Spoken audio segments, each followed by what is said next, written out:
Students, अपना chapter number 8 चल रहा था motion.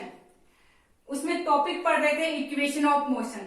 First equation of motion अपन लोग डिराइव कर चुके थे, उसी पे एक न्यूमेरिकल करेंगे जो कि आपके एनसीईआरटी का है। उसके बाद में सेकंड इक्वेशन को डिराइव करेंगे। तो फर्स्ट इक्वेशन क्या है?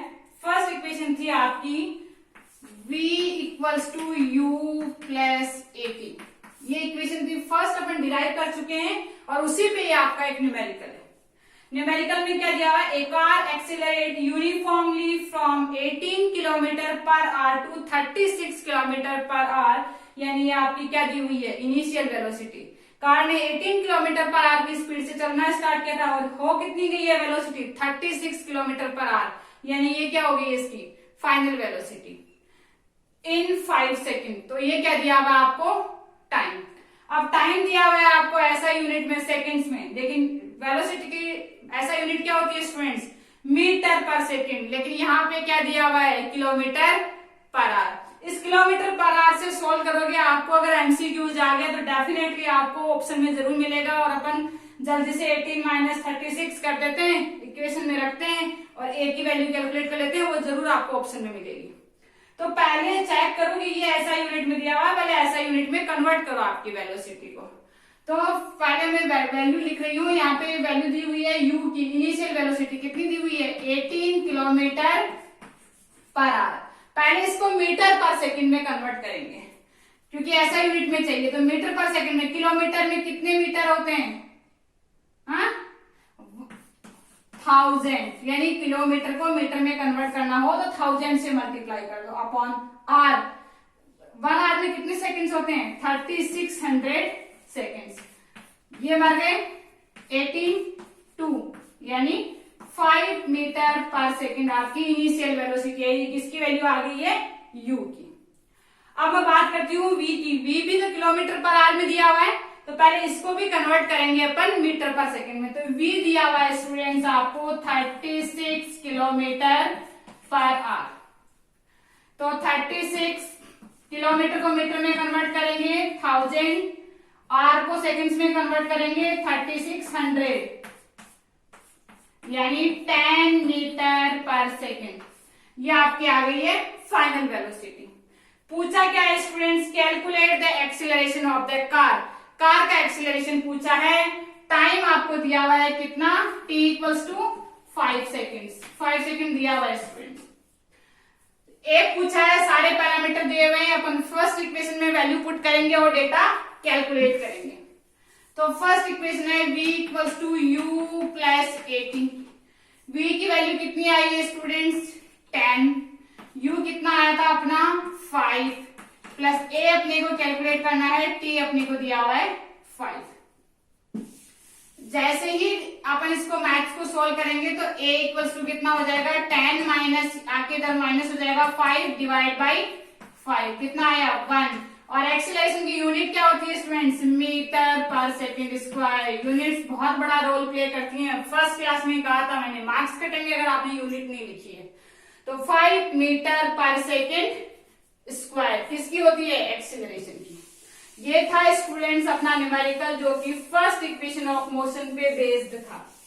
अब अपन क्या करेंगे? सेकंड इक्वेशन ऑफ मोशन को डिराइव करेंगे। सेकंड इक्वेशन ऑफ मोशन अगर आपको मैंने बताई थी तो s इक्वल्स टू क्या था? ut plus half 80 square. मुझे क्या कैलकुलेट करना है स्टूडेंट्स?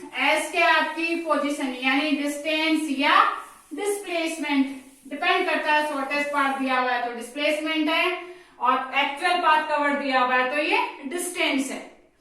डिस्टेंस और वेलोसिटी में अपने को रिलेशन कैलकुलेट करना है, यानी वेलोसिटी अपने कहें पोजीशन और टाइम में अपने को रिलेशन कैलकुलेट करना है।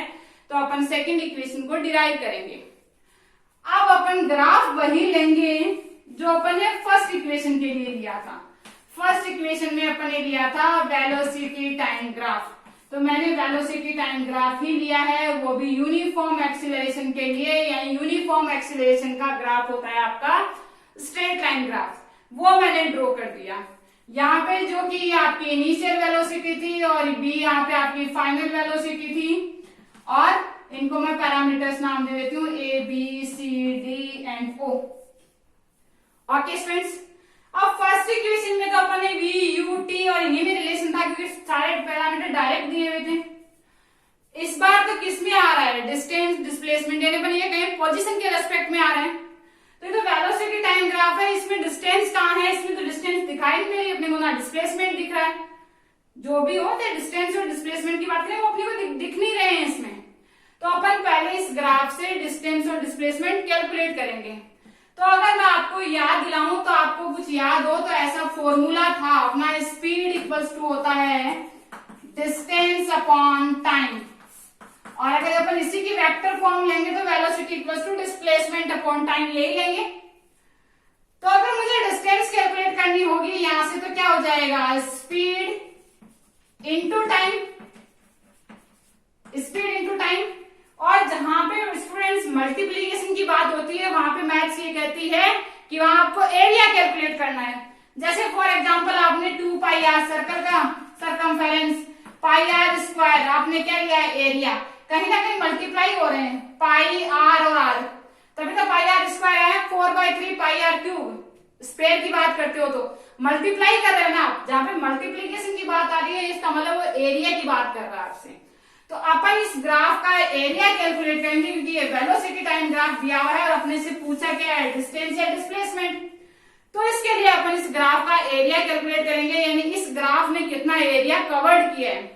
तो ग्राफ अपना ये दिया हुआ है, ए से बी आपका ग्राफ जा रहा है, यानी आपको ग्राफ ये दिया हुआ है, इस ग्राफ से बिलो कितना एरिया कवर्ड कर रखा है इसने, वो एरिया ही आपका क्या हो जाएगा, डिस्टेंस हो जाएगा, यानी वो ये आपकी एस हो जाएगी। तो एस मुझे कैलकुलेट करनी है तो मैं पूरे का एरिया कैलकुलेट करूंगी। पूरे का एरिया कैलकुलेट करने के लिए मैं इस पार्ट का और इस पार्ट का दोनों का इंडिविजुअल एरिया कैलकुलेट करूंगी और दोनों को ऐड कर दूंगी। अगर मैं ऊपर वाले की बात करूं तो ट्राइंगल बन रहा है ए डी और बी, नीचे वाला बन रहा है ए डी सी ओ। इसका एरिया और इसका एरिया अपन अगर ये ट्राइंगल का एरिया और रेक्टेंगल का एरिया ऐड कर देंगे तो अपने को टोटल ग्राफ का कवर्ड एरिया कैलकुलेट हो जाएगा। अब अगर मैं फर्स्ट एस यानी डिस्टेंस की बात कर रही हूं तो एरिया किसका, ट्राइंगल कौन सी है आपकी, O C D A, O C D A plus area किसका, ट्राइंगल का, ट्राइंगल कौन सा है, A D B, A D B. तो इस ग्राफ का टोटल कवर्ड एरिया आ जाएगा और एरिया ही आपका क्या बताएगा, पोजीशन यानी डिस्टेंस और डिस्प्लेसमेंट।